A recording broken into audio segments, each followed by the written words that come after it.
everyone, my name is Dr. Albuja, and today I'm going to talk about the abdominal assessment and some differential diagnosis for NUR 678. So where I want to start off is just, we have the abdomen can be divided into quadrants and regions. So this first picture is showing you the regions, and a lot of times this is how we can help differentiate, okay, is it right upper quadrant pain, right lower quadrant pain, left upper, right lower, left lower, and that can help us kind of figure out, okay, if they're complaining about pain here, then it's more likely X, Y, and Z versus another one being in a different region. So it can be very helpful to find the right landmark and be able to diagnose what's going on with the patient. So to further go into it, you can go into the regions. And if you're looking on the PowerPoint, you can close up a little bit, but this is a very nice diagram because basically what it shows you is it shows you the 9 regions. And here in the region, it goes further on this other diagram to show you what's in each region. So you can imagine, okay, if someone is going to have an appendicitis, for example, they might have right lower quadrant pain because look, there's the appendix. Or let's say they have a kidney stone that's going into the bladder, or they have a urinary tract infection. That could be showing up here in like the pubic region or the hypogastric, but it's kind of like the suprapubic region as well as something that it's referred to. So this can all kind of help us. You know, if they're having pain maybe here, you can say, oh, all right, it could be various things, but are you constipated? You have a history of constipation. This is kind of where you're going to feel constipation, and if you remember back to your anatomy, that makes sense because this is the ascending colon and the cecum here, so it makes sense that that could be where you feel constipation. I like this little diagram because this is like a cheat sheet, and it tells you, hey, okay, they have this pain, I don't remember what it is. And then you can say, okay, I get this little sheet out. Okay, that's right. Kidney stones are around here, and it makes sense anatomically. Where are your kidneys? They're on the right and left side, kind of flank, right? So that would make sense that the pain was here. But I also want you to remember with kidney stones, which we'll talk a little bit about later, but not with this in reference to this diagram, is that kidney stones can sometimes, as they're passing through the urinary tract, sometimes you can have it suprapubic if the stone has gotten into the bladder. So this is the typical, but depending on how far it has traveled, it can go down that way. So this is a really nice sign, like diverticulitis. They're going to feel it more in the left lower quadrant.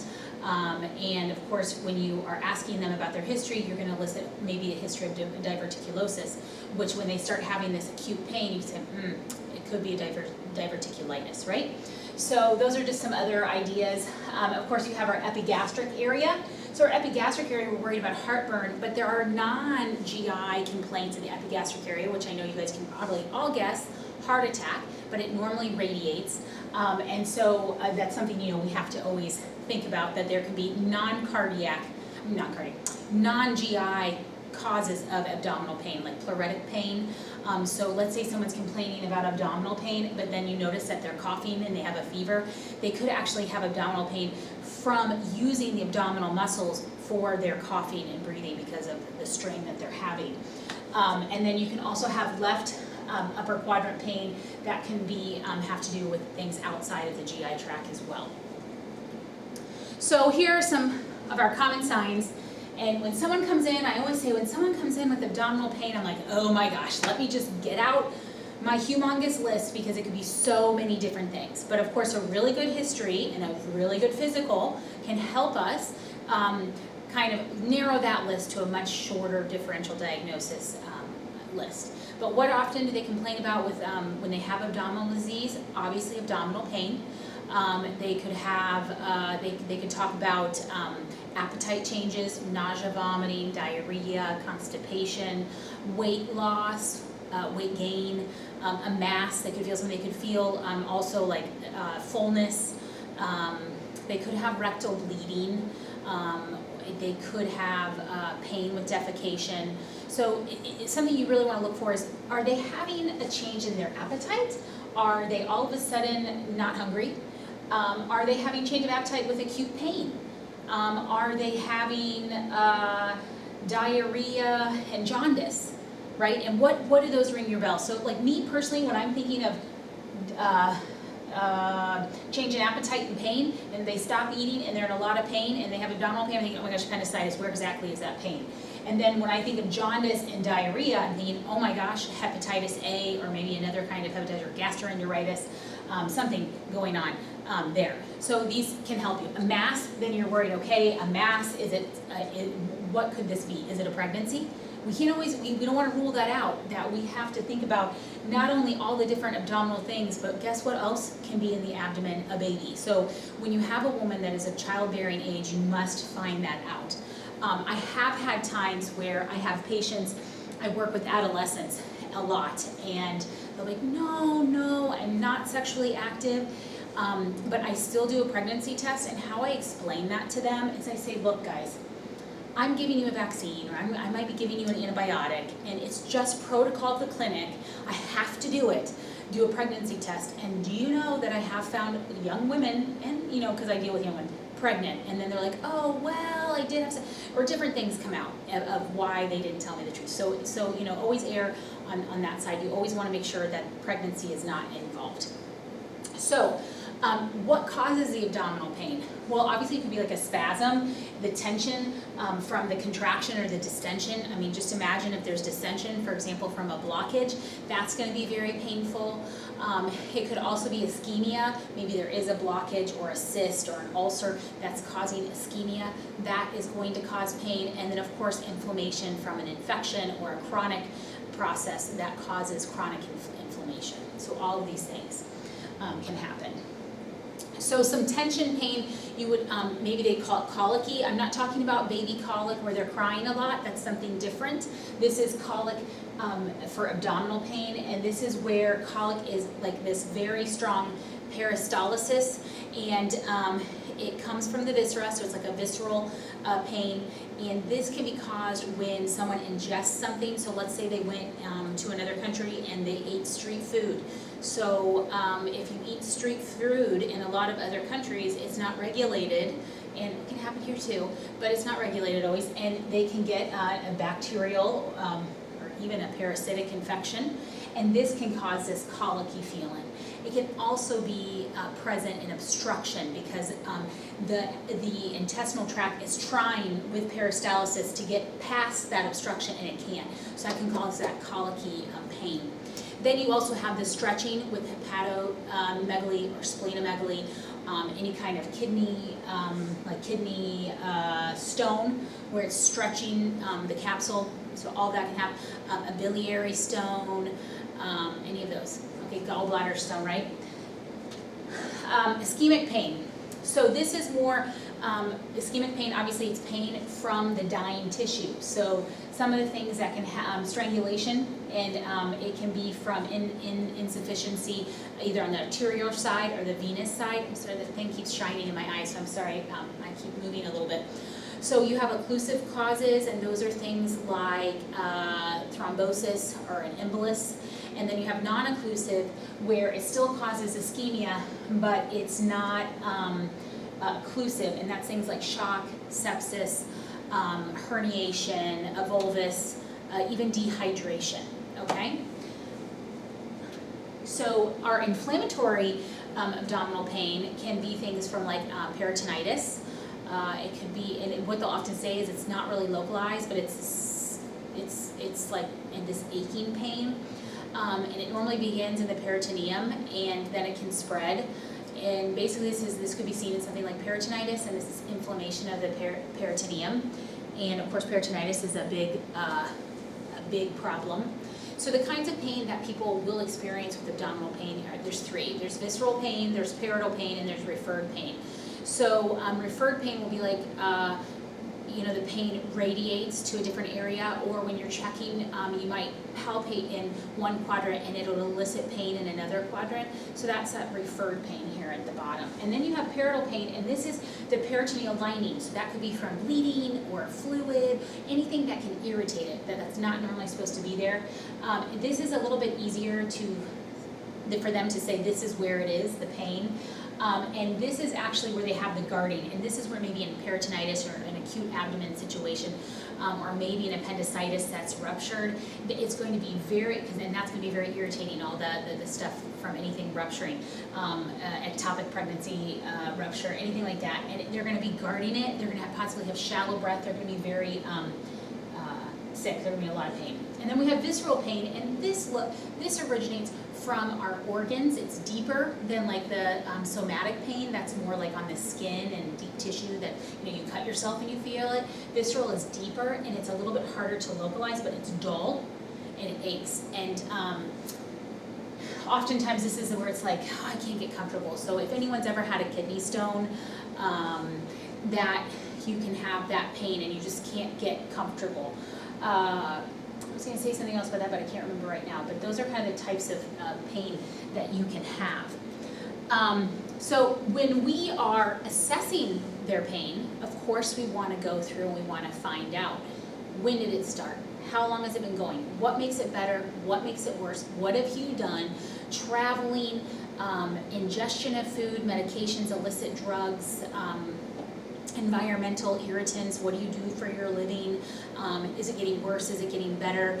Is it constant? Is it intermittent? Has it been crescendoing and now it's decrescendo, or is it just keep continuing to get worse? So when you think of like a crescendoing pain in the abdomen with nausea and vomiting, you might think of like an obstruction. Is it referring anywhere? So you can see they might say, oh, it's pain here, but then then it goes to my shoulder, and then you might be like, oh, gallstones, okay? And then you want to know, are they having any nausea, vomiting, diarrhea, change of weight, change of appetite, are they having any bloating, any flatulence, any burping, anything like that? We kind of want to find out what's going on. All right, so here what we're worried about, immediate pain onset, meaning, oh my gosh, I just have this horrible pain.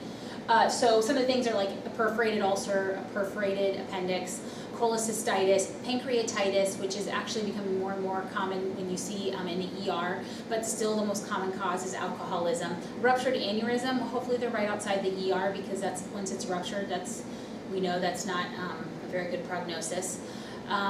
What else do we have?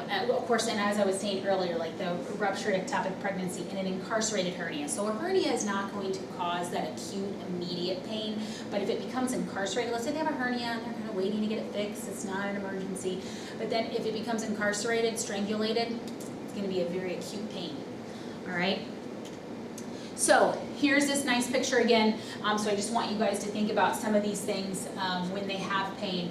So if you look at, this can kind of help you a little bit. That was weird, I just saw a flashlight. I think the screen just blinked. So here's this is another nice one that you can look at and kind of tells you different things that you might see. And another thing, when someone talks about pain, or you see when you're inspecting a pulsation, you definitely want to check for an aortic aneurysm. So you're going to listen for bruits.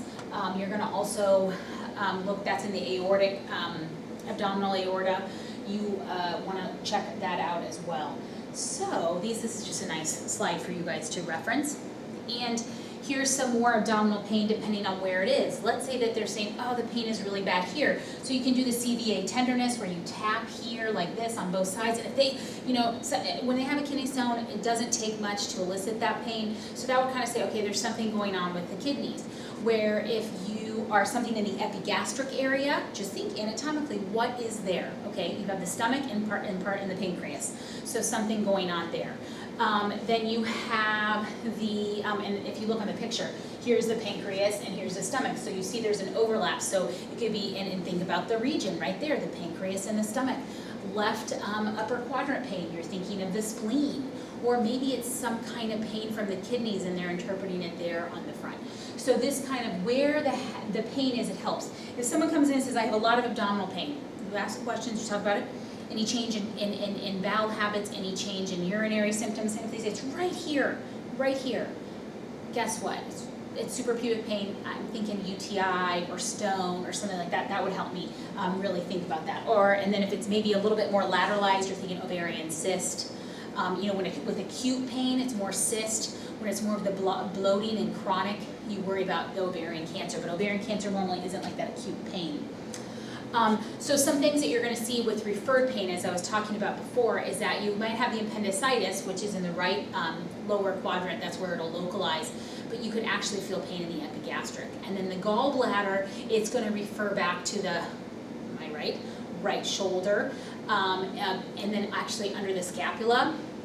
And the reason that you have that referred pain with gallbladder pain is because when we were 3 germ layers in our embryonic stage, the gallbladder and that area of your skin, it came from the same germ layer, but as we multiplied and everything came out, you know, they obviously changed anatomical positions, became different parts of the body, but they have that like connection. And so sometimes that's why we have these weird referred pains where it's like, why does it hurt in the right shoulder? Like that, why?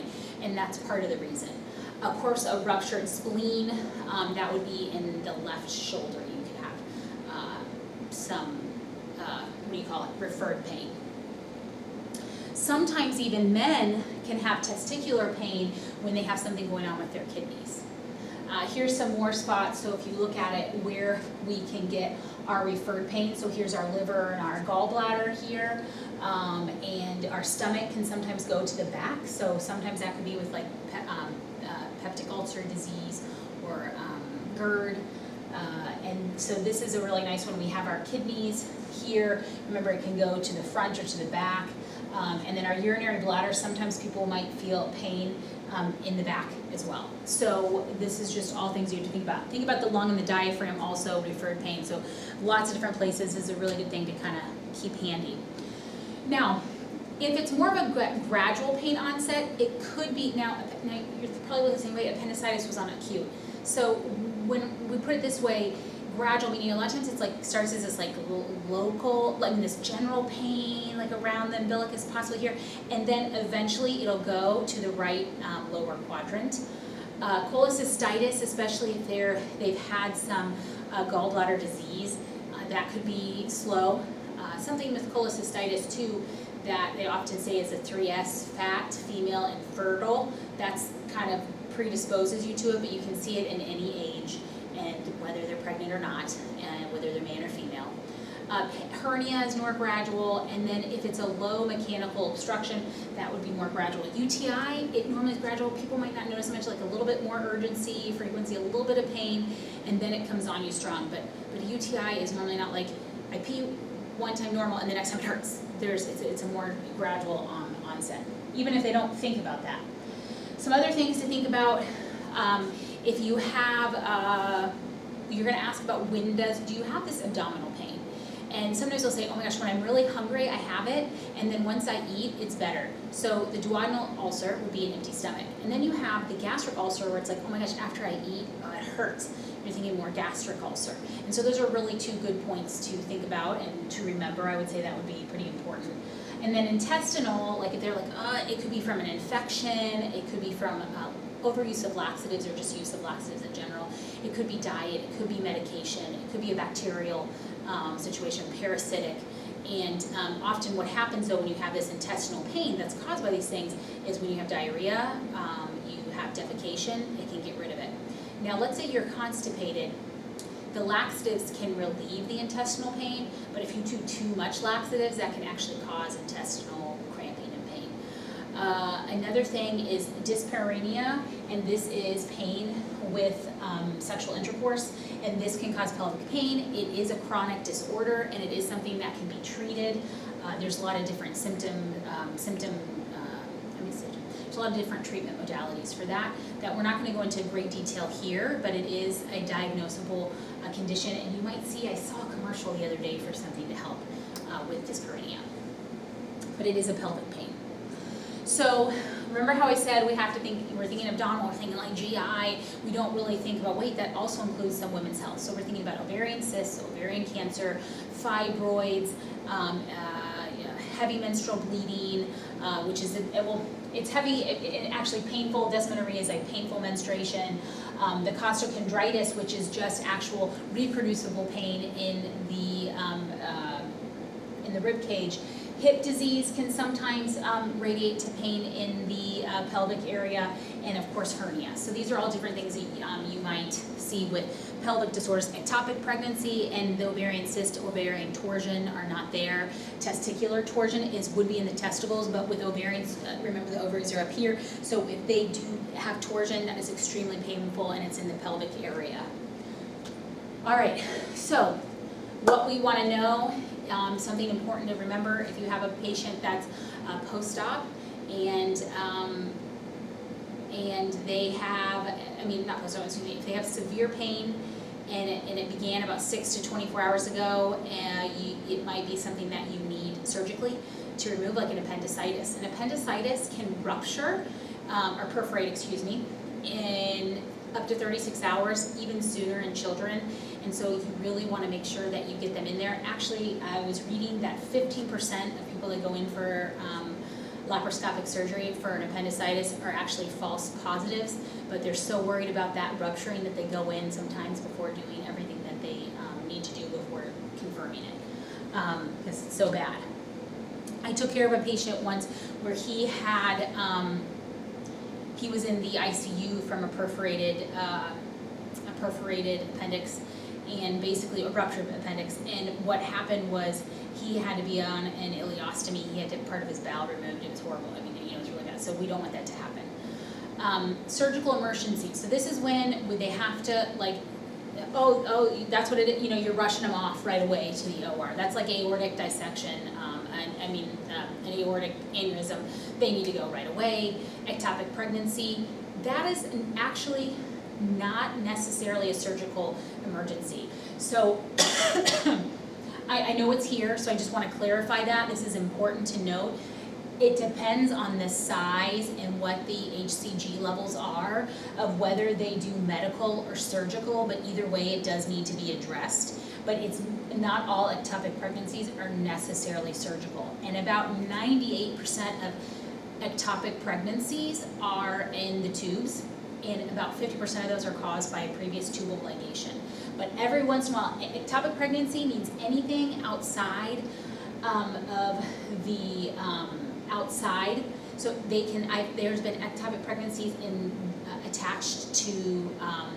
They've been attached to the bladder and different parts of the intestines. So there was even I read about a case where a woman actually carried her pregnancy to term, and it was attached to and it was something in, I think it was the intestines. Crazy story.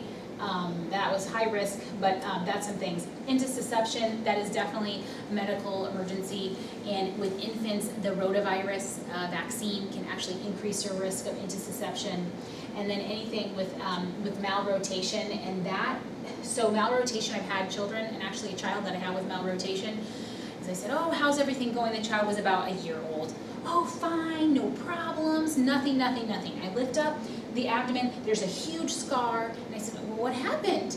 Oh yeah, everything was reversed, and they forgot to tell me, and that's actually a really big deal. But malrotation is when things are not in their proper anatomical spot. That's bad, right? When everything's reversed and they have to get surgery right away. Okay, so here's the Apley rule, and basically this is the further the localization of pain from the umbilicus, the more likely it is that there's an underlying disorder. So if they have pain that's localizing farther away from the umbilicus, that's more likely some kind of underlying condition. There's something else going on there. It's not just a little bit of stomach pain. All right, that's the Apley rule. So nausea, vomiting can be a symptom of a lot of things. So once again, we want a good history. So we ask things, okay, anyone else sick in the family? Any new restaurants, any travel, any recent medication changes or additions to medications or stopping medications, any falls, any accidents, any illnesses. Has this ever happened to you before? You want to know everything, all right? So now nausea, vomiting, toxins, we have drugs, parasites, and viruses. Parasites, you don't see that much of that here in the United States except for people that have been traveling to areas with parasites or with immigrants. I know, once again, I work in pediatrics. I've had a lot of patients that come from other countries and they're like, oh, I've been here a year. I need my kids to be dewormed because amoebic dysentery and amoebias are so common that they treat the children once a year. And this is not done here routinely without signs and symptoms and testing and everything like that. But we don't see as much, parasites aren't endemic. The only big parasite that affects the GI system that is big here in the United States are pinworms. But in other parts of the country, parasites are the leading cause of morbidity in children. It causes mental delays, it causes global delays, it causes developmental delays, short stature, learning disabilities, everything. They're very bad around the world, but we're very lucky here that we don't have that problem. But in other places in the world, parasites are a really big deal. Okay, so, sorry, that got a little bit off, but that's really important to note. Things where you'll have just the nausea, pregnancy, morning sickness, but it's not just the morning with pregnancy, it can be any time of day, it has nothing to do with food or not food. Sometimes people say when I take my prenatal vitamin, I have more pain, this is something. It can also be from ingestion of different kinds of medications. And hearing, so just think about, you can feel a little nauseous when you're a little like dizzy. And so if you have hearing loss or tinnitus or something with that, that can cause some nausea, but not necessarily always the vomiting. When you have the vomiting, it's something that you want to ask about is what does it look like. So it depends, let's say there's an obstruction, it depends where the obstruction is. The higher the obstruction, the more the emesis will maybe, if it's really high, it'll be undigested food. Lower on, there'll be biliary fluid with it. And then if it's really low, it could have fecal in it, if it's a small bowel obstruction, for example. So we want to kind of figure out what the vomitus looks like. Lots of fun, right? Lots of fun. I remember talking to the GI people when I was in the hospital. I'm like, oh, isn't that such a hard department? Man, it's messy. And they're like, no, it's the best to work in the GI special procedures because every patient that comes through is clean because their colon has to be cleaned out. So I thought that was kind of funny. I'm like, oh, that's true. We deal with all the other stuff. But some things that can cause change of appetite, so we're really concerned about change of appetite. That could be an eating disorder, of course, which isn't GI related. It could be an appendicitis. That anorexia is present. Not everyone with anorexia has an appendicitis, but everyone that has an appendicitis has anorexia. They lose their appetite. So if you're ever worried, oh my gosh, I might have an appendicitis, if you feel like you can go and eat something, you probably don't have it. Another thing that can change obesity, there's a lot of different hormones going on with the adipose tissue that can change your appetite. Of course, if there's any kind of difficulty swallowing, any kind of blockage, any kind of hiatal hernia, GERD, ulcers, anything going on with the esophageal strictures, that's going to cause you to not eat as much.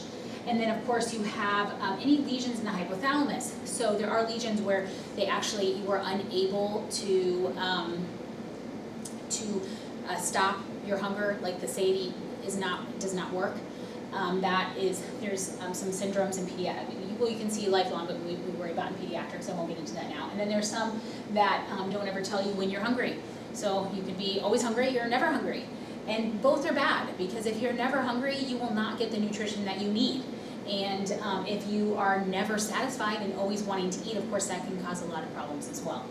And then once again, there's psychological, which I was talking about, the anorexia and bulimia. And then we have medication. Some medications increase appetite. There are a lot of antidepressants that can increase appetite, but there's also that don't, but there's different medications that can increase or decrease appetite. Like, for example, Wellbutrin would decrease appetite, but something like Paxil would increase appetite. So it just depends on what medication. Those are two different classes, but we're not going to get into that right now. And then, of course, financial reasons. Or, as you guys are all stressed from school, some people eat more and some people don't. And then another thing that's not actually here, but something that can change your appetite, is the amount of sleep you get.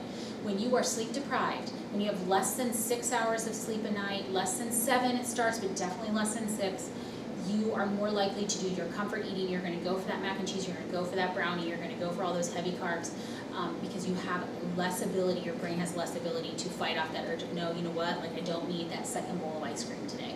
So sleep is very important. I always like to tell my students that, it's very important. All right, so change of bowel habits. What are some things? So we want to know.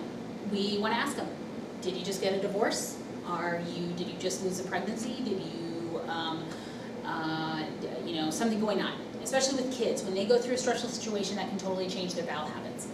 And adults too, right? So you want to know things, for example, have you traveled anywhere? Have you eaten somewhere, maybe there's an outbreak somewhere, so have you eaten at that XYZ restaurant? I remember when I was a kid, there was an outbreak at a Taco Bell, and it was like, oh my God, if you ate there, you better go to your doctor and get checked out. So anyways, things that can change bowel habits. So what we want to also look at is all these different kinds of things can affect your stool characteristics. So of course, acute diarrhea after meals would be considered shigellosis. That's would cause acute diarrhea. Then you also have alternating constipation and diarrhea. So someone might say, you know what, like 1 week I'm constipated, the next week I'm gonna have diarrhea. You might be worried about irritable bowel syndrome. Floating stool, they're not metabolizing their fat, it's not being absorbed, so what's going on? Diarrhea only in the AM, what could be causing that? Maybe it's a medication. Then you wanna obviously know the color. So your feces should not be gray, and they should not be clay colored. And those are all concerns with, for example, problems with liver problems, gallbladder issues. Those are all concerns. And then of course medications, as I was already talking about, and obstipation, all those can cause changes in bowel habit. So here are some things that can cause you to have difficulty or absence of being able to swallow. Of course, Parkinson's disease can cause problems, any kind of motility disorder. So MS, Lou Gehrig's, all those can cause dysphagia and eventually inability to swallow. So something that you might see with, if it's oropharyngeal dysphagia, is you're going to see like a drooling, maybe a cough because they're aspirating it, and then it normally includes liquids and solids.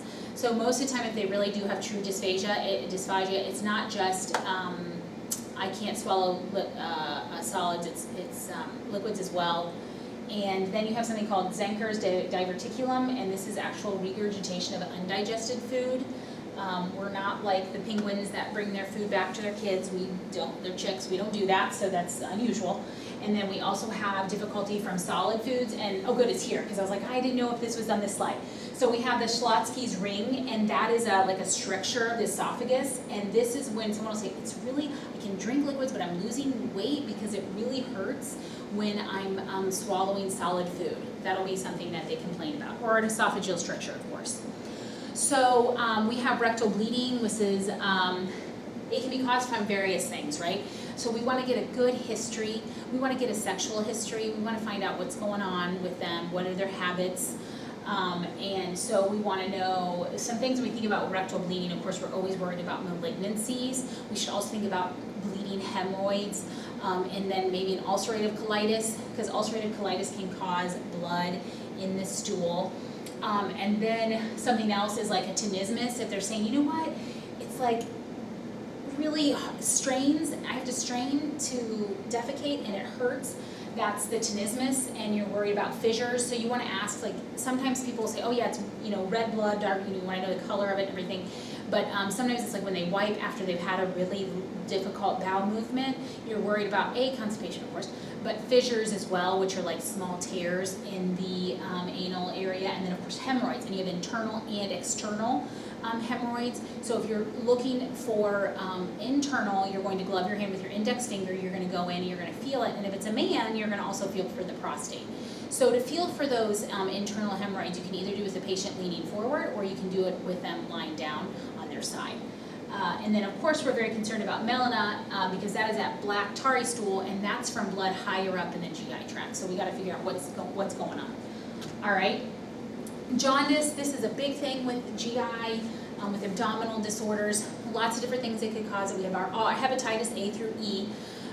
We have cirrhosis, any kind of liver disease. Liver cysts don't always cause jaundice, but when you palpate it, it would be painful. And so anything, basically jaundice is obstruction to bile flow. Now there is jaundice of the newborn, that is different, and that's for immaturity of the red blood cells. So we're not talking about that. Right now we're talking about jaundice in regards to like the biliary flow. And oftentimes when they have this jaundice and it's obstruction of the biliary flow, and that's what the jaundice is from, you're gonna have that accompanied by nausea and vomiting, okay? And even a decrease of that desire to eat. If someone has abdominal distension, well, it's not on here, But I always think about PMS or PMDD, premenstrual syndrome or premenstrual dysmorphic disorder, that bloating and flatulence can be big. Abdominal distension could be flatulence, and that could be secondary to dietary, something that happened with diet and medications. Then you also have more serious abdominal dysfunctions are things like obstructions. That's very big here, intestinal, a paralytic ileus. We're concerned about, of course, right, when people have had surgery. Fecal impaction, just think about it. If the fecal is impacted and not coming through, it's going to build up somewhere, and they can have, a distension.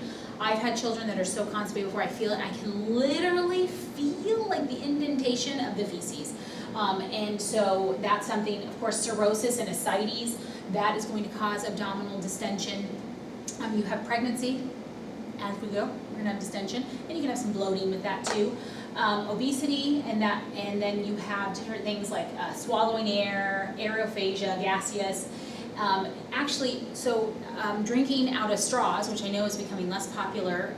I know a lot of states are outlawing straws and everything for the environment because they're kind of wasteful and everything. I do recycle, hopefully you guys do too, but anyways. You drink a soda through a straw, you're gonna have a lot more gas, and that can distend you a lot when you're drinking like a lot.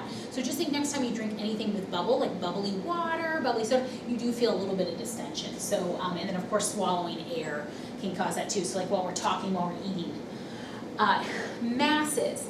So we don't wanna feel any masses in the abdominal area, because we're always worried about neoplasms. But another thing is like a hernia. An abdominal hernia, you can have an inguinal hernia, femoral, and umbilical.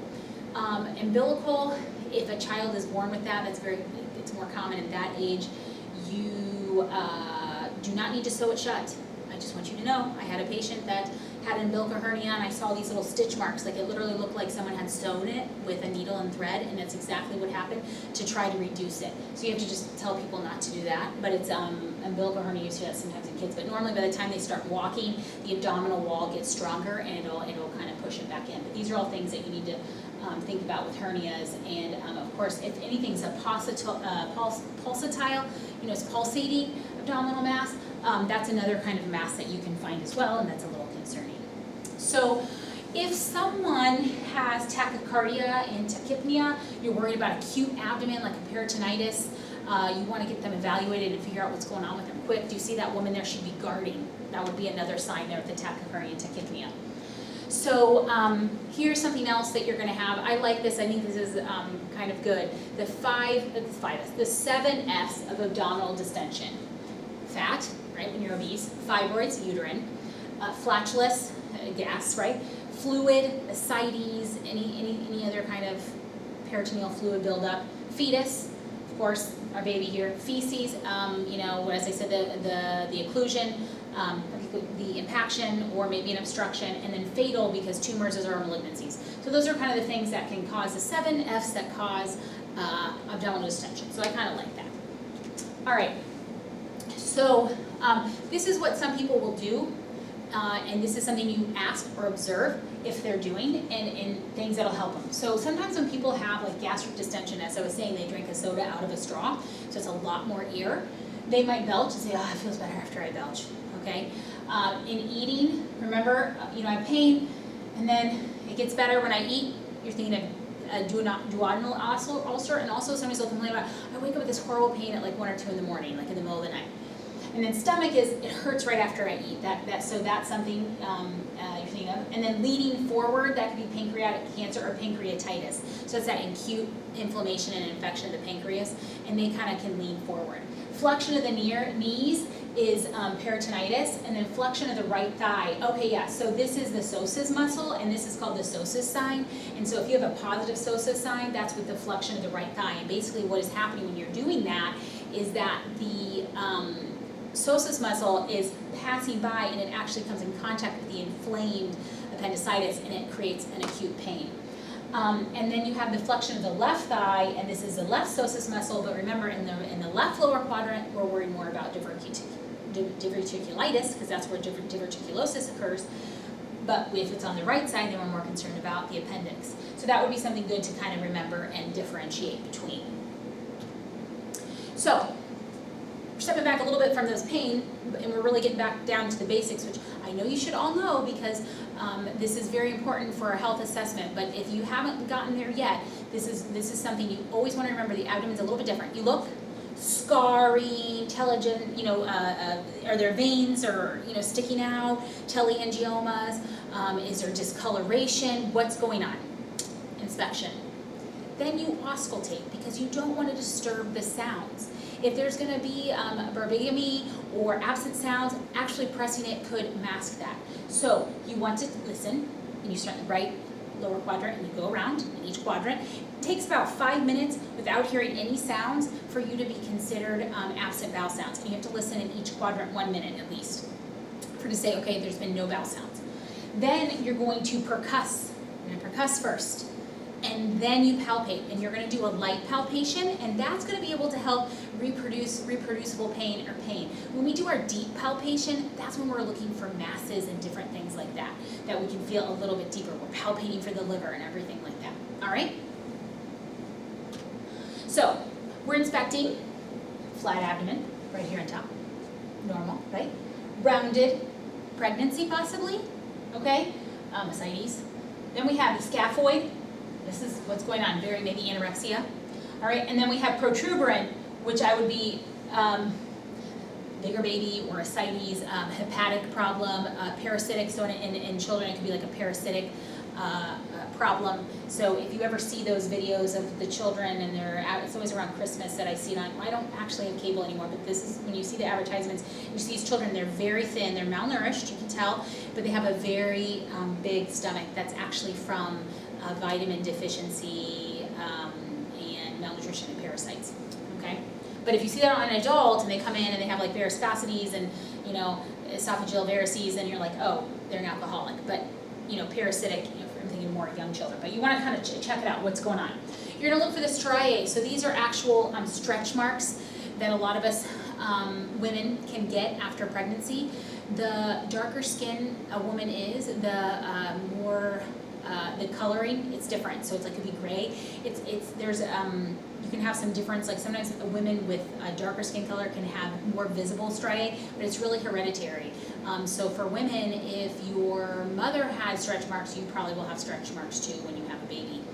And what happens is once the baby is born, or you lose weight, if it's because of obesity, they turn this like silver gray. Sometimes you can get striae like in the legs of children that grow very fast. That's something else that you can see as well. But that's like a stretching of the skin. And then you have the gray Turner sign and the colon sign, and we're going to see that. I think the next slide has a picture of it if I'm correct. And the Gray's sign is basically ecchymosis on the flanks or the abdomen, and that's a hemorrhagic pancreatitis. So that's like bleeding from the pancreas. And then the colon sign can be an ectopic pregnancy or pancreatitis, and this is like a bluish color right around here, and that's because there's blood in the peritoneum. Okay, so here are the pictures. So we have the colon sign and the Gray Turner sign. So remember the ecchymosis on the flanks is this one. So this is the Gray Turner sign, and you can see they had surgery. And then this is a concern about like ectopic pregnancy or pancreatitis, but it's hemorrhagic blood in the abdomen. Okay, those are danger signs. We wouldn't want to see those on our assessment. So when we're auscultating, that was our visualization.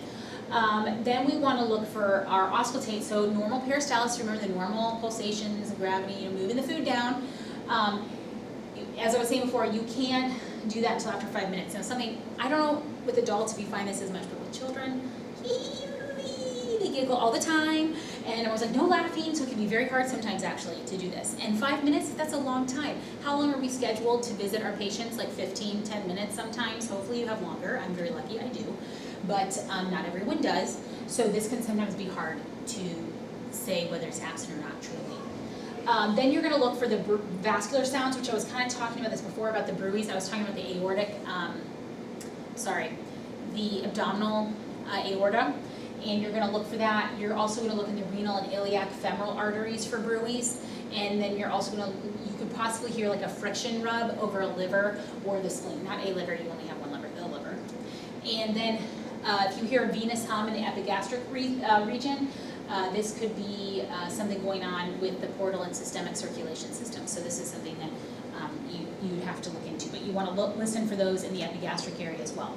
Now, sometimes you will see a pulsation in a thin individual, and you'll be, oh my gosh, they have a pulsatile abdominal aorta. Not necessarily, so it could be a normal finding, and especially more visible with thin patients, but you want to investigate on everyone, and sometimes there's a lot of additional adipose tissue or something going on here and you might not see it, so you definitely have to listen. So when we're doing percussion, we're looking for tympany, dullness. So dullness is over solid masses like bone and organs, feces.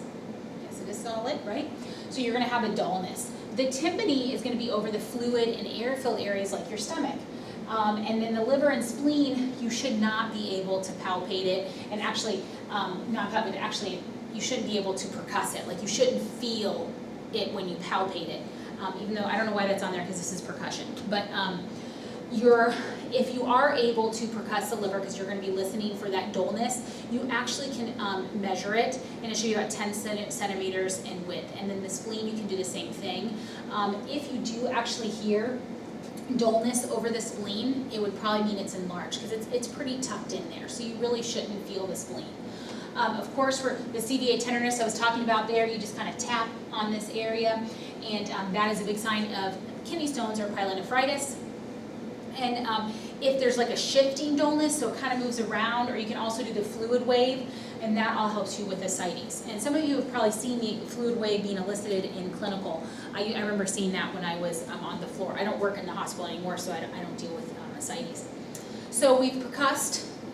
Don't feel the liver, we don't feel the spleen, the stomach is tympany, you know, we got the solid, there's a little bit of constipation, so we felt some dullness, or we percussed some dullness. Now we need to palpate. So if we do a light palpate and you have like rigidity, any kind of rigidity in the abdomen, that's very concerning about like acute adenum or that peritonitis, that's an emergency, right? What does happen a lot of times is you palpate and the person will giggle and they tighten their abdominal wall, and then it's tight. So you have to make sure that, you know, you're differentiating that as well. If it's localized rigidity, like in one quadrant and it's just right there where it tightens up, you're thinking more appendicitis or gallbladder. And then if it's hyperthesia, that can also be in peritonitis. Now, once you do a deep palpation, and if you have pain, or if you feel anything, or they start guarding, that's something you can have on deep pain. But that's where, as I was saying, you feel the masses. Liver, if you feel the ridge, it's okay. But if you feel more than just that ridge, then there's a problem. It's enlarged. So remember that you guys do the direct, where you can lift it up, and you can lift it up and you can feel like this, or you can hook under the ribs and you can do it that way, okay? So there's a couple different ways to assess that. The spleen should be non-palpable, and you're gonna also lift, I'm not laying down, but you lift it up, you feel it. If it's palpable, you're worried about things that can cause splenomegaly. What can cause that?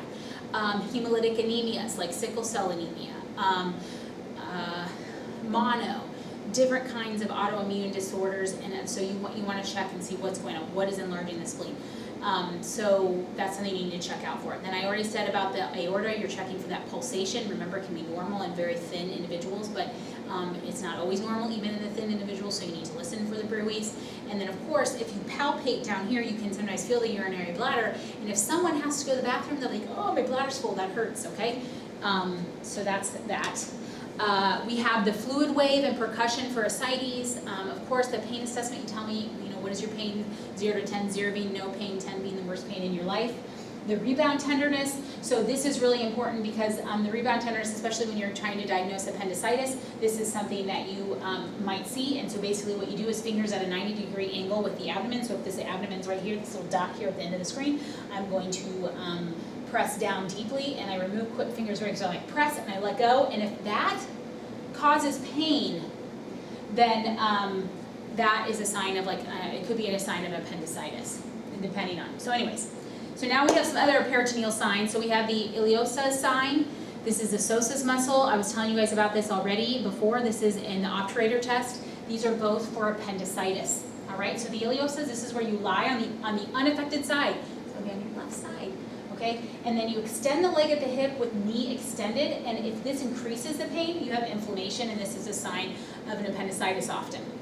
In the obturator, this is, you have your knee flexed and then you internally, externally rotate the hip, and this, if this causes pain, that is from, often from an appendicitis as well. So here's the psoas sign. I use the same one in my pediatric thing too as well, and just by doing this, the psoas muscle passes by the inflamed appendix and it causes acute pain. But really with an appendicitis, sometimes what you can do is if they're on a stretcher, if you just shake the stretcher, that will elicit pain as well. So you have the roasting sign, and this is that kind of like referred pain, so to speak, but it's, you press on the left lower quadrant, you're palpating it, but it causes pain on the right lower quadrant. Another one is the McBurney's point, where you take the umbilicus and 2/3 of a distance from the umbilicus, you have the, about right here, you have just like it's right at the crest of the iliac crest, right here. You press that, and that's called the McBurney's point, and if that elicits pain, that's another sign of an appendicitis. Then you have Mercy's sign, which is where you have right upper quadrant pain when you actually palpate upward towards the lung, and they have to do it on inspiration. So, and you press on it. If that creates right upper quadrant pain, you're worried about cholecystitis, okay, which are gallstones, right? So, with gallstones, I kind of already talked about this with the 3S, fetal. I already mentioned this, fertile, female, and fat, so just always think about that too with cholecystitis, but don't let it completely let you ignore all the other populations. With this one, points to remember, always ask a female her last menstrual period, if she's pregnant, when was her last pregnancy. You gotta know this, because you gotta know what's going on inside there. You might feel a mass, be like, oh my gosh, she has a mass, blah, blah, blah. It's baby. I've had women come in and they're like, oh, yeah, I don't know when my last period was, but I do feel something in my stomach. And they end up being like 30 weeks pregnant, and there's baby in there, and that's what I feel. So that's happened before. I used to work in women's health before peds. You have to be very consistent with your technique. Practice. These are things, the palpation and the percussion. You can practice this on any of your patients right now as a nurse, and of course your patients when you get out there. And practice makes perfect, but just be consistent with your technique and make sure you're doing it appropriately. For example, if you have the psoas muscle and you do it on the wrong leg or something, you're not going to elicit the correct thing. So technique is very important. And then, as I've been trying to stress this whole time, a very good history and physical will help you make sure that you don't make the patient go to too much radiation or too much diagnostic tests, which no one likes, and financially we don't like that either. So we have now our differential diagnoses, and we're going to talk about the appendicitis, and we've already talked a little bit about it, so we're just going to go into a little bit more detail. So the appendicitis is actually something that we do not use anymore. It is kind of a artifact, so to speak, of something that we used to use before. And as you can see, it's most common in 10 to 19, but it can happen at any time.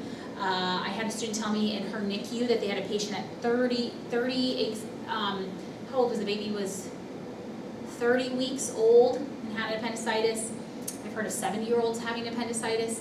So just know that that's the most common peak time, but it can happen inside, out of there, but that can help you kind of narrow down your differential diagnosis.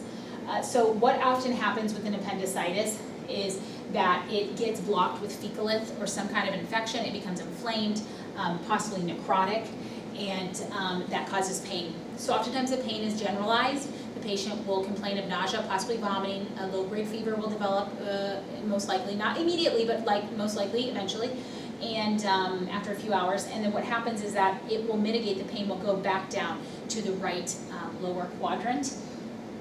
And that's about all here. And as I was saying, it hurts when they sneeze. That's another sign. If you have them cough, that can elicit appendicitis, and even just shaking the bed.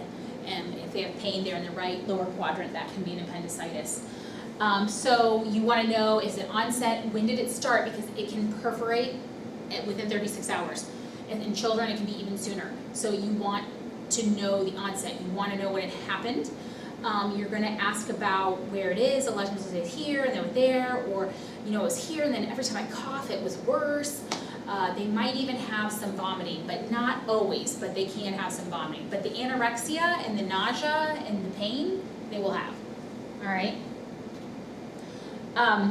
So what you'll find is that they could be guarding, especially when you do, you're palpating the abdomen, they might start guarding it.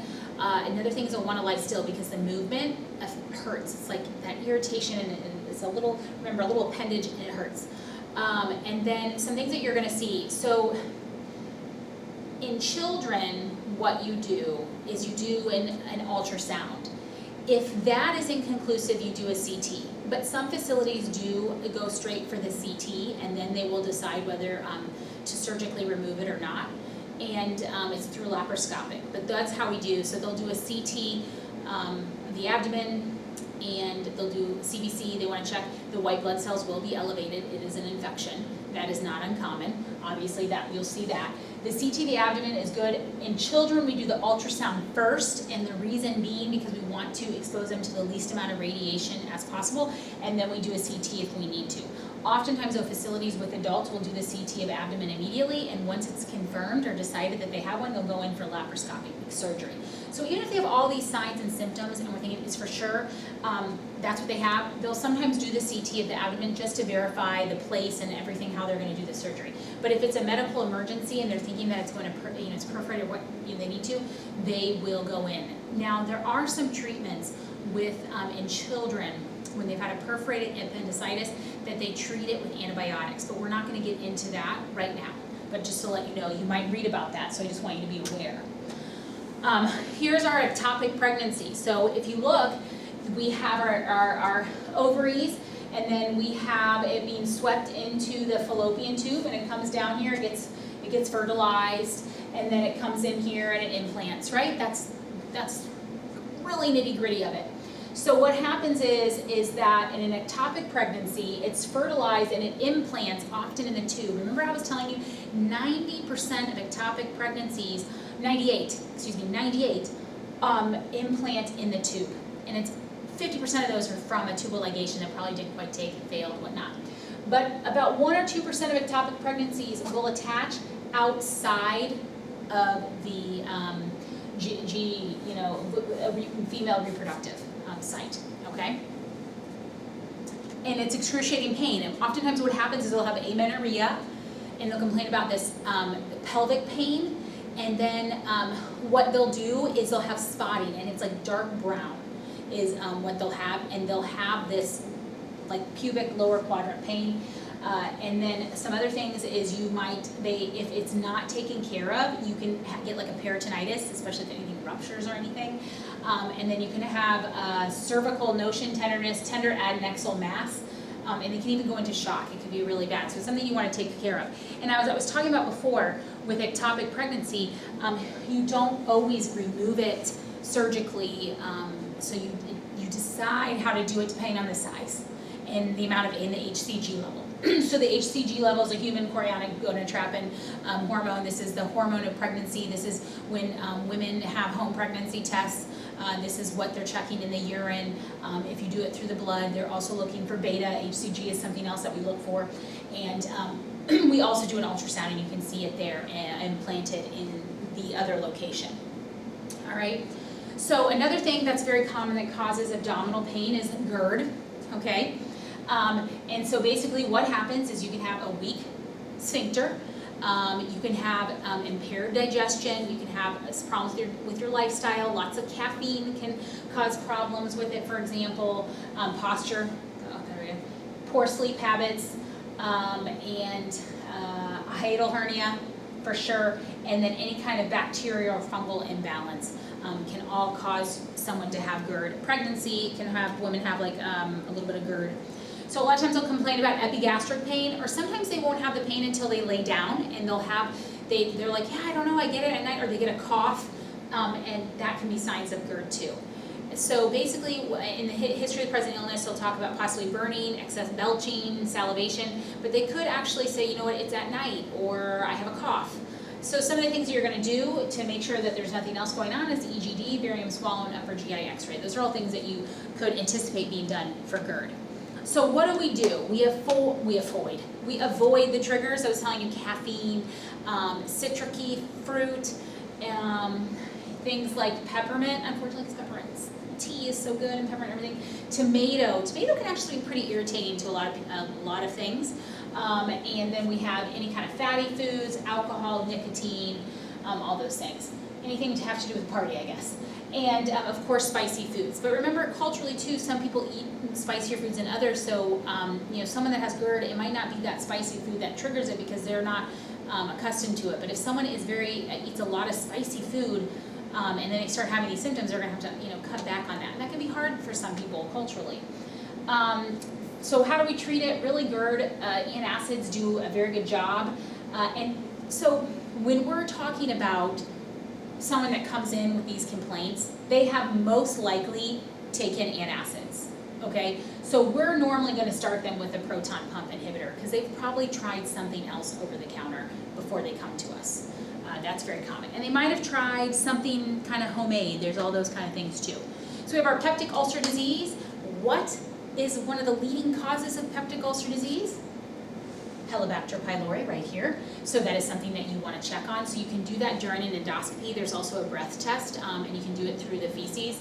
But if you're worried and you want to look at the ulcers and see what's going on, the endoscopy will help you see everything. And remember, the gastric and the duodenal. Gastric hurts when you're eating, like right after you eat it hurts. Duodenal, it hurts when it's empty, okay, your stomach's empty. What they're going to talk about is possibly melena, because what can happen is that these ulcers over time, they can bleed, and that's a problem. And then of course you can have hematemesis because of the bleeding ulcer, and you can throw that up, and you can have tenderness. So something that with this H. pylori is if it's not treated, it can lead to gastric cancer. And in the United States, gastric cancer is kind of plateaued. It's not increasing, but in other parts of the world, it's very common, especially where we have a lot of H. pylori. Something that I also have found very interesting is that H. pylori, if one person in the household has it, even if someone else is asymptomatic, they live together and eat all the same food, they should be tested as well, because oftentimes, you're eating from the same pot, so to speak, so everyone should kind of be tested. So that's something to think about as well. All right, so how does the peptic ulcer happen? So you're having, possibly from the H. pylori, you're going to have an imbalance. So where that light just got dimmer. Anyways, so you can have an imbalance between the mucosal defenses and aggressive forces. So our aggressive forces is you have the H. pylori infection, they're taking Celebrex chronically for pain, right, that's an NSAID, aspirin, they're taking corticosteroids for an infection, or some kind of autoimmune disease. They're a smoker, they're an alcoholic, or just chronic alcohol ingestion. All those can cause an imbalance, and then it can cause an imbalance in the prostaglandin synthesis. It can cause it in the bicarbonate and mucosal blood flow and excretion. And so when these things can't balance each other out, you have a problem with the gastric acidity. And then what that does over time is that causes ulcers. So you have these impaired defenses, and then you have, it can cause, and of course stress can make it worse. So you have your gastric ulcer, or you have your duodenal ulcer, okay? And what can happen is like a delayed gastric emptying, and all these things are occurring. Now I wanted to tell you, I saw this and it reminded me, the Zollinger-Ellison syndrome, that's not caused by H. pylori, and it is genetic. That is something that can cause peptic ulcer disease. That is not H. pylori related. Cirrhosis, renal failure, alcoholism, and people with hyperparathyroidism are more likely to have peptic ulcer disease. And then anything like COPD and chronic pancreatitis. And if you have chronic pancreatitis, most likely alcoholism. So, the alcoholism is connected to a lot of these different ones, and smoking as well. And that increases someone's risk of peptic ulcer disease because it causes this imbalance between the mucosal defense, meaning their ability to adjust to the acidity and changes in diet and environment. And then there's probably an increase in the aggressive force like corticosteroids, cigarette smoking, alcohol, NSAIDs, and H. pylori. Okay, and so when you have too much aggression and not enough defense, then what happens is that you have impaired activity and acidity, and that causes the ulcers over time. Okay, so here's things. So things that can risk factors. I already said the smoking, the drinking, the H. pylori, stress. Of course, remember, oh my gosh, I'm going to get an ulcer. I'm so stressed out from school, right? And then duodenal ulcers are the most common. People are normally well nourished. They get the pain later, because remember, the food actually helps the pain go away a little bit. But then the gastric ulcers, they're gonna actually lose weight because it hurts when they eat. And and then physiological stress are things like Cushing's, and remember, if someone's on Cushing's, they can possibly be on some kind of steroid, and so that can cause and increase their stress ulcers. It burns and any kind of like long-term, emotional stress as well. So the problem I was telling you, how you could have that GI bleed, you'd have the melena, or the hematemesis. So what can happen after a while is that they can perforate. So if it does perforate, you're going to have sudden extreme pain, okay? It's going to radiate because you're going to now have these possible gastric contents outside of that area, and it's going to radiate, and it's going to be burning and gnawing. It's going to be very painful. What you're going to find is that they don't want to move. They're going to be still. They're going to talk about that epigastric tenderness, and and they could possibly have rigidity, and that could be because you're getting this like peritonitis going on, and the bowel sounds might be absent as well. So this is a problem. We don't want that to happen. So here's a picture of the perforated peptic ulcer. So now gastric cancer, as I was saying, we haven't gotten, we're not seeing an increase in gastric cancers. They are kind of leveling out here in the United States. That's not worldwide. Okay, I don't know what's happening in other countries. I know that different cancers are more common in different areas, and a lot of that has to do with environment, diet, and that kind of stuff, cultural. So gastric cancer, I mentioned this before, Helicobacter pylori, long-term inflammation of the stomach, which could be from long-term ulcers, stress, cigarette smoking, alcohol, okay, family history, and poor diet, and actually people that are sedentary. So gastric cancer is a higher risk for those that sit behind a desk all day. Yay, we don't do that, right? So I guess that helps us a little bit there. A lot of times it's asymptomatic until it's a little bit more advanced, and what they're gonna have is you're gonna have weight loss, they're gonna have discomfort, abdominal pain. They could have, even by the time it gets difficulty swallowing, bloating, and even hematemesis. And how it's diagnosed, of course, they're going to do a physical exam. They're like, I'm not sure. They're going to possibly do an endoscopy, and then once they see something from the endoscopy, they're going to take a biopsy to see if it's malignant or not. All right. So that's why it's really important to get rid of that H. pylori infection, and you have to go back and test for cure. And once someone gets rid of it, they can be reinfected again. So something that is a medical emergency and very hard unless you're by the OR to take care of is the dissection of the aortic aneurysm. So I'm just going to grab a sip of water here. And you're very concerned about this in a hypertensive patient. Excuse me, and the elderly. So that's why we have to assess for bruits, because there could be an aneurysm and you might be able to actually correct it. The problem, it depends too on the age of the person if they're going to correct it or not, but you're really, really concerned about a dissected aortic or an aneurysm with a hypertensive elderly patient. So this is going to be an excruciating pain that can radiate to the back and the legs, but it's acutely onset, it's very excruciating, and the prognosis isn't good unless you're literally in the hospital. So these are the different kinds of aortic aneurysms, so different places that they can rupture into. You know that our aorta is massive, so if you have a tear in it, the internal bleeding is going to be profuse. They're going to go into shock, they're not going to have femoral pauses, and you can do these tests, but if you think this is happening and they're by the OR, you're putting them in the OR and you're trying to fix it right away, or you can't wait around for the CT scan. So basically, let's get back to before it dissects, and or if they had an aortic dissection, what you're going to do is they're going to be on beta blockers because you want to control the hypertension. You're going to image, you're going to do images, and now they're actually in-office ultrasounds that you can get. I've seen in offices before, which I work in pediatrics, but I go out and I see other offices as well, and what they're doing is it's actually like a handheld thing that, and you guys have probably seen before, and it's an ultrasound, and they can check, so it's better than just listening with your stethoscope. It actually checks it to see if there's any aneurysm there. And then another thing is that if it, they might have to do surgery. If they think that it needs the dissection, then they're going to have to do surgery again. And so it's just something that has to be completely, the surveillance is very important. So I was talking to you guys about the peritonitis. This can happen at any age, but we're worried about the elderly. It's going to be very severe. It's going to hurt with movement. It's going to have this like rigidity to the abdomen, and they're going to have guarding, and you could have absent bowel sounds or hypoactive, so like very, very almost absent bowel sounds. But you're going to have this rigidity, and they're going to be guarding their stomach. So that's a big sign, is that guarding. And so here's the hot belly, and it does affect your vital signs. You have tachycardia, you have hypertension. I mean, you know, your blood pressure is increasing, and you're not hungry, and you see the board-like abdomen. As I was saying, it's rigid, it's hard.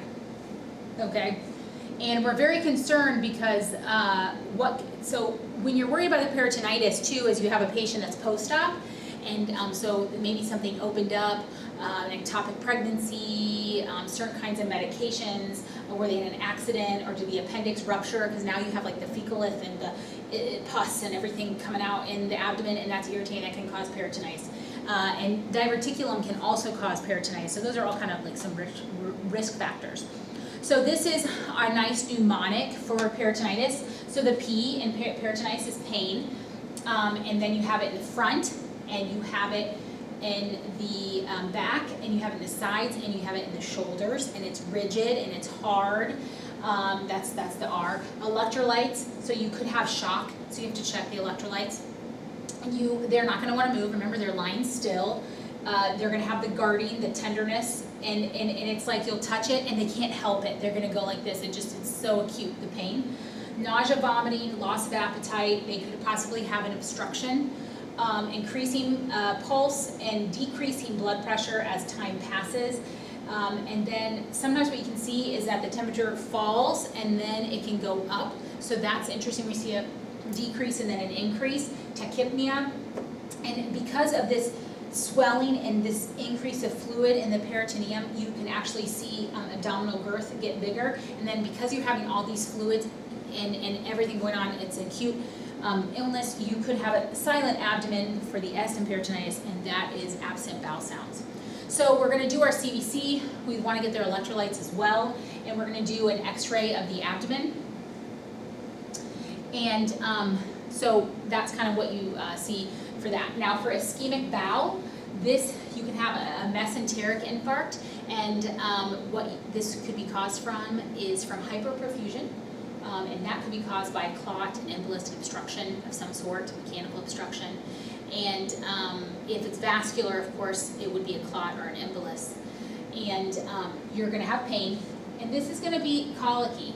So basically what's going to happen here is it's going to be like, oh my gosh, this person like totally exaggerating because I barely touched them and they have extreme pain. So it's kind of out of character of what you would expect on a patient on a normal elicitation of palpation. You're going to have hyperactive or absent. So let's say that you have a bowel obstruction, because remember Melissa's ischemic bowel. Okay, so we have an obstruction. You could have a lot of noise, or you could have no noise. Okay, so it can go either way. Nausea, vomiting, and they can definitely get into shock. So some things that you're going to want to do is our amylase, the leukocytes, and the CT of the abdomen. All right. So here's our ischemic bowel. So you have an ischemic ulcer there, and you also have a necrotic wall, as you see. This isn't good. And remember, if it's necrotic, after we get through this, we might have to remove bowel, and then that can really cause morbidity for the patient.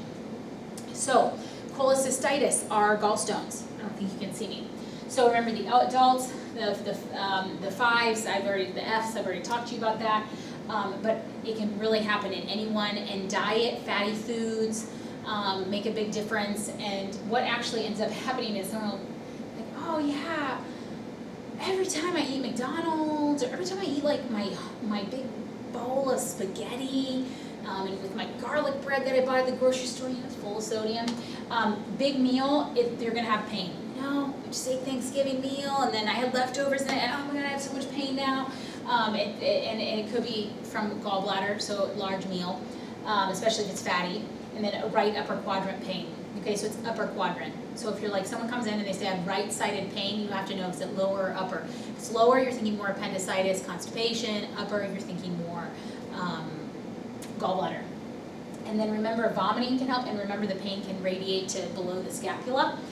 So that can help you too with that diagnosis. So here is the gallbladder, and you can get the stones, and often they're in the common bile duct is where you'll find them.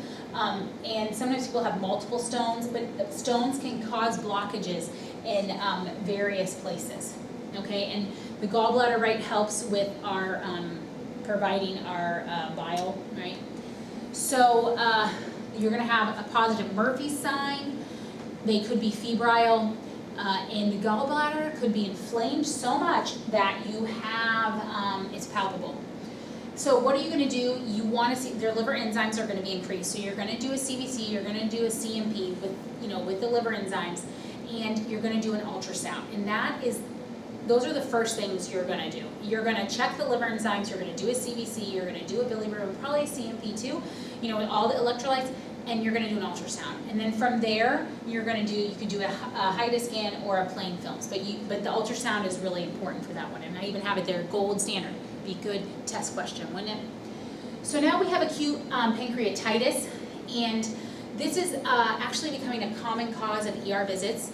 Alcoholism is one of the major causes, but it can be caused from other problems as well, infections and whatnot.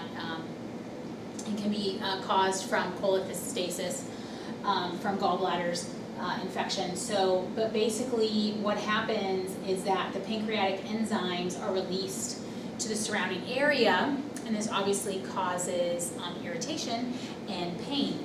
And if it does leak out, that's called necrotizing pancreatitis. And this can cause death to healthy tissue because pancreatic enzymes are not something you want hanging out all over the place, right? So here is the picture here of cholestasis. And what can happen here is it can cause, so all the different things that can cause duct obstruction. And remember I was saying that it could be after you have gallbladder stones, it could be alcoholism, which I was telling you that's a big cause of pancreatitis, and any kind of ischemia, anything there.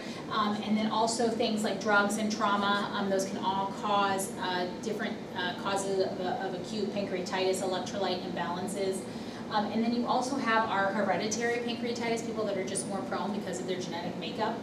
And basically what happens is you have that it's in our cell injury, and that causes fat necrosis, it causes a cell injury, and then that causes inflammation, and that can cause bleeding, and proteases being released, and basically there you get to acute pancreatitis.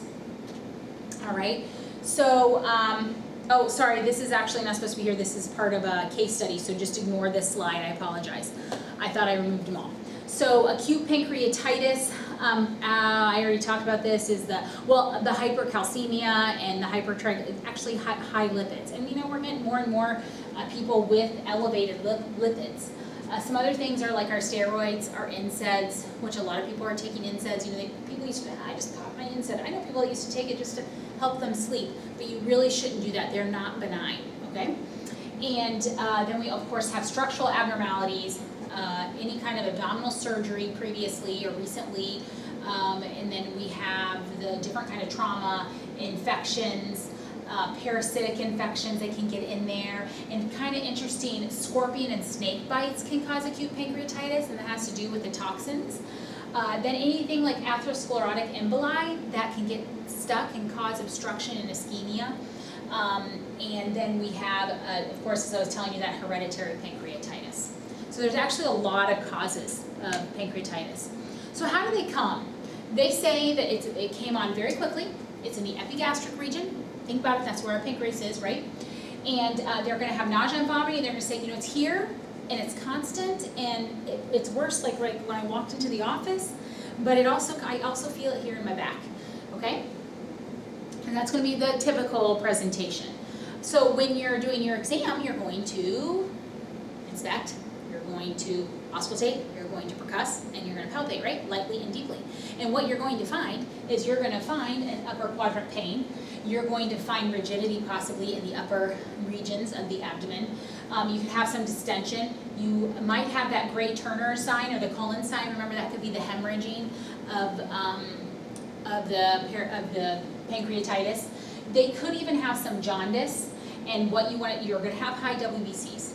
This can be from an infection, right? This is in the body's fighting the acute pancreatitis.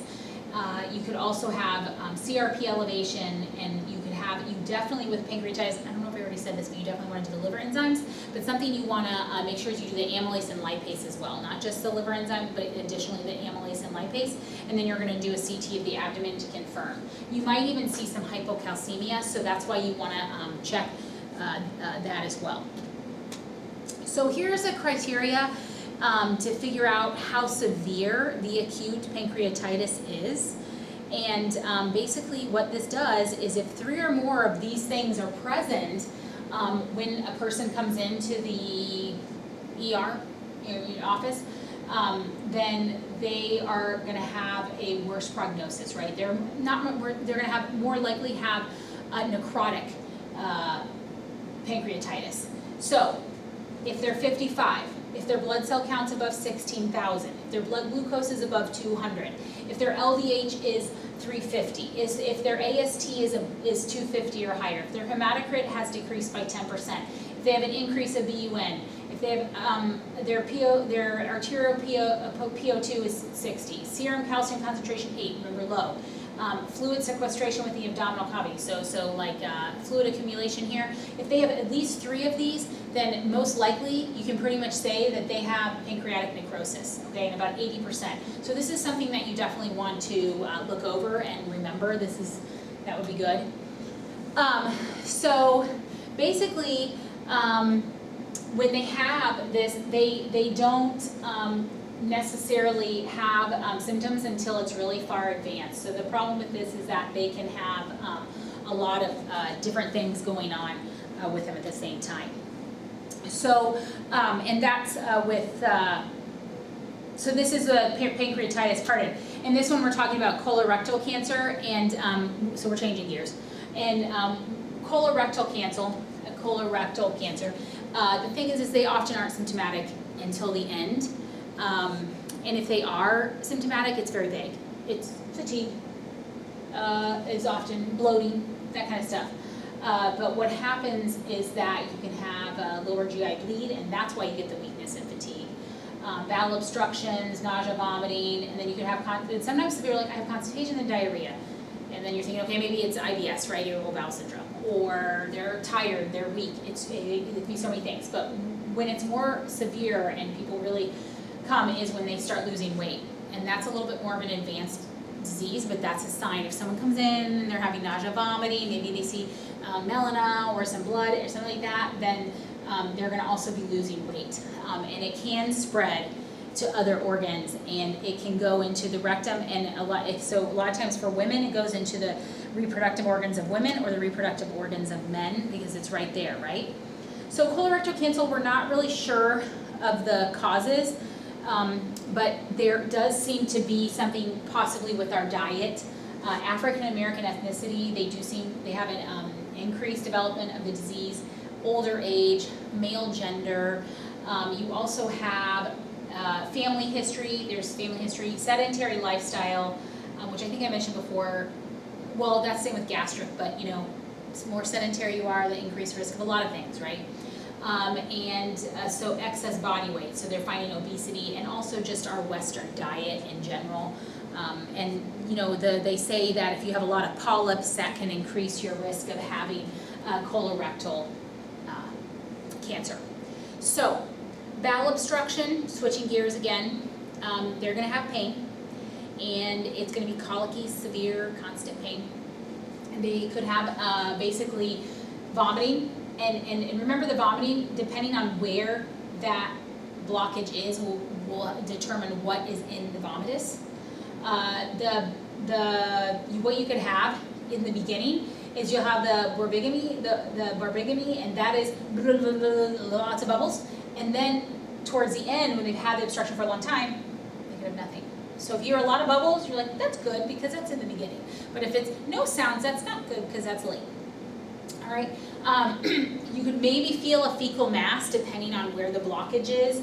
And you could also see peristaltic waves because the body is trying to push things through peristalsis through the GI tract, and it's not working, and so you can actually maybe see some of the positol pulsations, and something you're going to do is CT or MRI, and you're going to be able to see that there. And of course you want the CBC and electrolytes because you want to know what's going on. It's going to be disrupted. So you have mechanical blockage, a paralytic ileus, and something like a a strangulated hernia. So what happens is, if it's high, the symptoms will occur faster because you'll take the food and the food might not even be completely digested. And then as it gets lower and lower, it's going to take a while, right? Because the food has to go through the transit a little bit more before it gets to that spot of blockage, and then the vomitus could be more fecal and makeup, and it could even smell like fecal matter. And they're going to have distension because they're having this buildup, nothing's going through. Do you know your body produces 1.5 liters of gastric secretions a day? So that has to go somewhere. And then remember, they can be increased in the beginning and then they go silent. So they're high pitched, and then they go silent, all right, later. So some other things that can cause that acute abdominal pain other than bowel obstruction, appendicitis, gallbladder, all different things that we pancreatitis. Some things that's like an ileus or intussusception. So the ileus, what you're going to see is you're not going to see much peristalsis, so that's something that's going to be different than something that causes like the obstruction. And then you're going to see like a distension in the large, and that's an ileus. You're going to see the distension in the large and small bowel.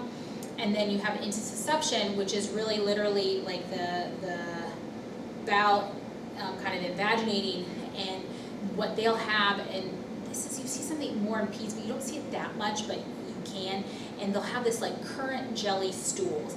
And remember that for intussusception, because that's something you really want to, that's a great test question, great board question, everything.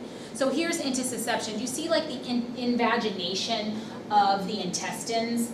So here's the cecum, and the ileum is kind of invaginating in there, and that's intussuscepted. So that causes like this red currant jelly, and here's a picture of the actual intussusception right there. Crazy, right? Whew, painful. That's all I know.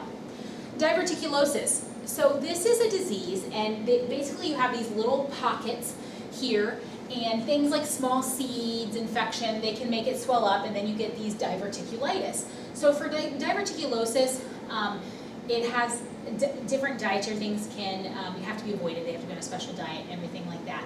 But what happens is that when they get an infected diverticulosis, you get diverticulitis, and that causes left lower quadrant pain, which I mentioned way back at the beginning. I've been going for a while now. And basically what happens is they can have fever and chills because it's infected, right? And it causes that left lower quadrant pain. They can have diarrhea or constipation, and they do lose their appetite. And they have cramping and pain. All right, so here are some risk factors. You have diverticulitis, diverticular disease in patients younger than 50, and if that happens, it's more virulent disease, and it's more predominant in men. It's also that low fiber diet. Remember saying diet has a big deal. So traditionally, the Western diet is low in fiber and high in other kinds of carbohydrates, and that actually increases your risk of diverticulosis. So then that's one of the things to help manage it, is to increase the fiber in the diet. It's more common in men before 65, but then after 65, it switches, and it's more common in women. Industrialized nations, it's more common, and I think the reason being is because of the diet. And not, I think, like that's what they've found. And medication, NSAIDs. So remember, once again, those NSAIDs are not little benign things that you can take to help you sleep. Calcium channel blockers actually increase the risk of a perforated diverticulosis. And obesity increases the risk, sedentary lifestyle increases the risk, and of course smoking. So if you have a patient that's sedentary, overweight, smokes, and takes NSAIDs, they're at a much increased risk of getting diverticulosis and having then the diverticulitis. And what they end up having to do with diverticulitis is sometimes they have to go in surgically and remove things. So once again, it's important for you guys to know what causes right upper and lower quadrant pain, what causes left upper and lower quadrant pain, what causes epigastric pain. So you know that little chart with all those things, that's important to know, right? Because that's going to help you not only for the class, but for everything. So diverticulosis, you're going to have pain and tenderness in that left lower quadrant. You're going to want to do the CRP, you're going to do the heme in stool, because remember it can cause a little bit of bleeding, it's irritation, and oftentimes how they can diagnose it is sigmoidoscopy. That's what they're going to be doing. So now we're looking at the left upper quadrant and we're thinking about the spleen. So things could be from, remember how I was saying earlier, it could be from hemolytic anemias and other chronic diseases. Well, if you look here, we have cancer and you have leukemias. And remember that the spleen has a lot to do with our immune system. So think of anything that's going to affect that. So we have like amyloidosis, splenomegaly from portal hypertension that can cause inflammation. And then our autoimmune hemolytic anemias.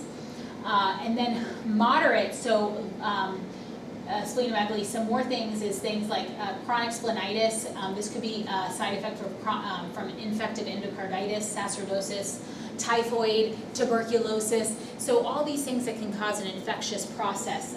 And then of course, cancer. Okay, so this is left upper quadrant pain. Some other things that can cause abdominal pain that aren't inside the abdominal area are things like bladder stones, UTI, kidney stones, PID, which is pelvic inflammatory disease, and they're going to have abdominal pain. They can even have some like rigidity, guarding pain. It's extremely painful, but it's actually PID. So something that you want to know. You want to know if it's a woman, their LMP, pregnancy status, but male and female, you want to get a good sexual history. You want to know male-female partners, anything going on down there that can help you too when you're looking at the rectum and the vagina, and PID, you want to know their STI status, because PID in women can cause sterility. So we really want to catch that, and they have to be hospitalized. It can be very dangerous.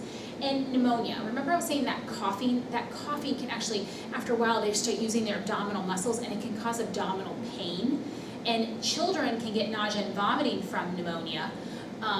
So these are things that, you have to sometimes think out the box. So sometimes things that are pain here can actually be caused from something else, which I kind of mentioned earlier.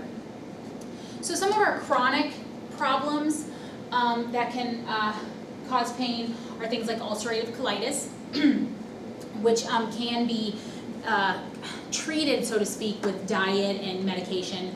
That's not supposed to be Crohn's disease, that's supposed to be Crohn's disease. That's inflammatory bowel disease, those top two. IBS, which is an irritable bowel syndrome. Sorry, I'm over here just taking a sip of water. Lactose intolerance, carbohydrate intolerance. So something that you'll see is that maybe it's a mild form of lactose intolerance or a carbohydrate intolerance, and what happens is that it causes flatulence, bloating, maybe a little bit of diarrhea or constipation, but nothing to really like make the person stop and be, oh, but it's annoying. And then once they realize, wait, you know what? I have an intolerance to carbohydrates, I have an intolerance to yeast, or all these different dietary intolerances can really affect your gut health. Some other things are dysmenorrhea, so that's something that comes, that's that painful menstruation, and that's monthly, right? So we call that chronic. It's like, okay, it's my time of the month, I have the pain. So that's something that, of course, our fibroids, those can cause some pain. Hernias, and sometimes we let the hernia go for a while. Ovarian cyst, that can be acute in that the woman can have one ovarian cyst. It's normally younger women that have ovarian cysts, or women that were on birth control pills and then stopped birth control pills. They can get an ovarian cyst the first few months of their menstruation, because ovarian cyst risk is decreased with a lot of birth control. But an ovarian cyst could be something that someone chronically has. It could be something that they have, or like a polycystic ovarian syndrome. Then we have our PID, which is our pelvic inflammatory disease, which I wouldn't call that chronic because you want to take care of that right away. And then, of course, ovarian tumor. The problem with ovarian tumors is they are normally asymptomatic, and then when you do start having symptoms, it's very vague. It's tired, it's distension, it's bloating, and that could be so many things, right? So we might test a lot of other things with ovarian cancer, but something you really want to check in is their risk. So if their family risk, different medications they've been on, have they ever had children or not? So that's something there. And I was also going to just say, well, I'll tell you, actually I'll keep going here, and we're going to talk about diarrhea. And diarrhea is another area here. We're going to talk about diarrhea and constipation. So diarrhea, we have salmonella, and what is salmonella? Our eggs, our chicken, right? Contaminated food. Then we also on salmonella, something that has it is our reptile friends and turtles and stuff that kids might have, or parent people. And salmonella, though, the big thing that I want you guys to remember that would be good for like testing in life, really, 12 to 24 hours after ingestion, all right? And it's non-bloody. They do have the cramping, they can have the vomiting too, the diarrhea followed by the vomiting, but the big thing is that it's not bloody and it comes on 12 to 24 hours after ingestion. That can help you differentiate between possible causes. All right, then you have the Campylobacter jejuni, and these are 3 to 5 days after exposure, so that's something, see, now we can figure out, you know, that helps us a little bit with figuring out what could be the cause, and this is bloody diarrhea, okay?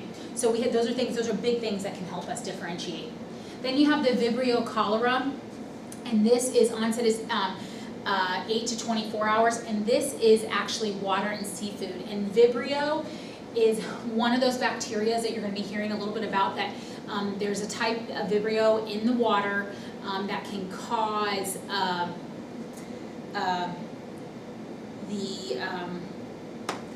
the flesh-eating bacteria. And there have been some cases, and you hear it every summer, because the warmer the water is, the worse it is. And so the old wives' tale is that you get in the water, seawater, the salt water will help with infection, you know, like a cut.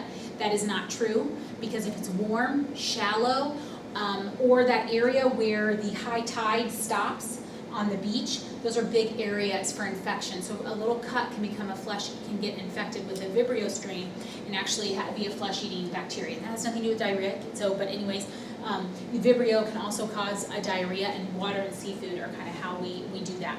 So it's painless diarrhea. So that's something that can help you really figure that out too.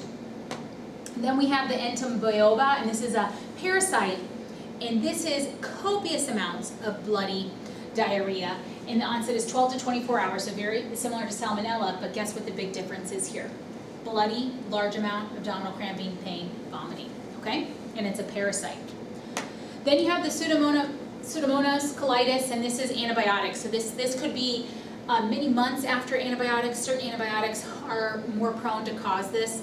And what happens is you have diarrhea. It could be bloody, it could maybe not be, but you have this lower quadrant tenderness down here, and you could have a fever. And so you want to know, always want to know about antibiotic use when you're thinking about anything with the GI. You want to know their history and recent history. Then you have chronic diarrhea. So you have IBS, and they can be alternating between chronic diarrhea, chronic constipation, or go on and off between the two. And what this can have is they can have this abdominal pain, tenderness, and it's more common in women. It's about 4 times more common in women, and it is associated with anxiety and depression. And then we have ulcerative colitis. This is bloody chronic diarrhea. It's not painful always. And then you have Crohn's disease, and this is painful, and this is chronic bloody diarrhea as well. But if a child has it, it can retard their growth. And they do have rectal tenderness, where the ulcerative colitis, you don't have as much pain. So with the ulcerative colitis, it's going to be in the lower GI tract, where the Crohn's disease can be anywhere from mouth to anus. So that's a big difference with that as well. Then you have things that cause fat malabsorption issues, different kinds of metabolic problems, and this is where if the fat is not being absorbed, you're going to have greasy floating stools. They could kind of look like fatty, the stools. It's going to smell bad too.